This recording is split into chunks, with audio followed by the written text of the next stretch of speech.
তো বন্ধুরা কেমন আছো বলো সবাই।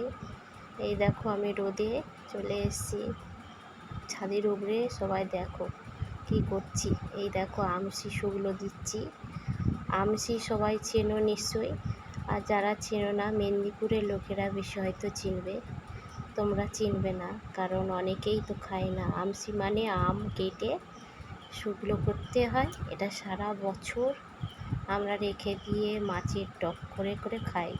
তো এই দেখো বন্ধুরা ভীষণ রোদ, তো রোদে এখন আমি বালতিতে দেখো নুন রেখেছি। এই নুনের মধ্যে ডুবিয়ে রাখি, আর ডুবিয়ে রেখে রেখে প্রত্যেক দিন রোদে দিতে হয়। রোদে প্রচণ্ড রোদে। তো এই দেখো বন্ধুরা আমাদের গাছগুলো সব ভেঙে গেছে, ফুল গাছগুলো ঝড়ে। আর এই দেখো এটা হচ্ছে এরাগন্ডা ফুলের চারা, ভীষণ ফুল ফুটেছে অনেক। এই দেখো প্রত্যেক দিন প্রচণ্ড ফুল ফোটে। তো আমার হেবি ভালো লাগে, এটা প্রত্যেক দিন দেখি আর ভালো লাগে। তো তোমাদেরকে একটু দেখালাম, কেমন লাগলো সবাই একটু বলবে। তো আমার ছেলে দেখো কী করছে।